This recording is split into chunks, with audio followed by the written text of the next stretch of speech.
एक मूर्ख राजा और एक गृहणी की बेटी। बहुत समय पहले की बात है। एक छोटे से राज्य का राजा अपनी मूर्खता और अहंकार के लिए जाना जाता था।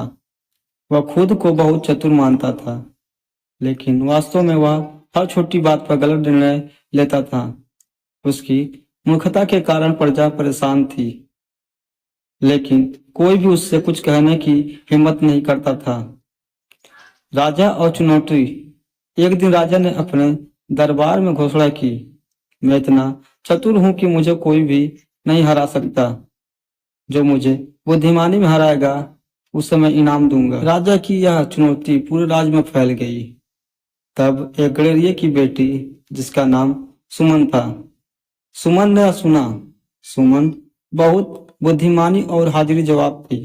उसने तय किया कि वह राजा से मिलेगी और उसे उसकी मूर्खता का एहसास कराएगी। सुमन का दरबार में प्रवेश। सुमन ने राजा से मिलने का अनुरोध किया।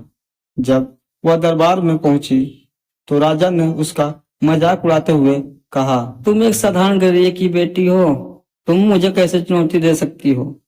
सुमन ने शांत स्वर में कहा, महाराज, मैं आपसे केवल 3 सवाल पूछना चाहती हूँ। यदि आप मेरे सवालों का उत्तर दे देंगे तो मैं मान लूंगी कि आप सबसे चतुर हैं।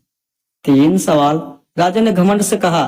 पूछो अपने सवाल, मैं सबका जवाब दूंगा। पहला सवाल, आकाश में कितने तारे हैं? राजा हचकचा गया।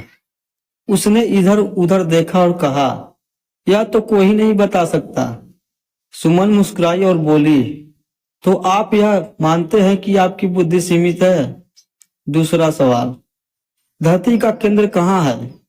राजा ने जमीन पर अपनी तलवार से एक निशान बनाते हुए कहा, यही। सुमन ने चालाकी से कहा, अगर आप चाहो तो नाप सकते हो, लेकिन यह सच साबित नहीं होगा। तीसरा सवाल, महाराज, आप और मैं कौन अधिक बुद्धिमान है? राजा ने हंसते हुए कहा, मैं, क्योंकि मैं राजा हूं। सुमन ने उत्तर दिया, महाराज, अगर आप वास्तव में बुद्धिमान होते तो मैं यहाँ आपकी मूर्खता साबित करने नहीं आती। राजा की हार।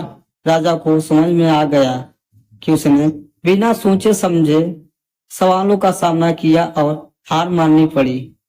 सुमन की बुद्धिमानी ने केवल राजा की आंखें खोल दी, बल्कि प्रजा का भी दिल जीत लिया। अंत में राजा ने अपनी मूर्खता स्वीकार की और सुमन से माफी मांगी।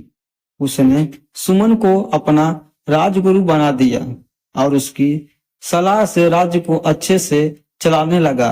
इस घटना के बाद राजा ने अपनी गलतियों से सीख ली और प्रजा का सच्ची हितैषी बन गया। इच्छा, समझदारी और बुद्धिमानी बाहरी दिखावे या पद से नहीं आती, बल्कि सही निर्णय और तर्क से साबित होती है।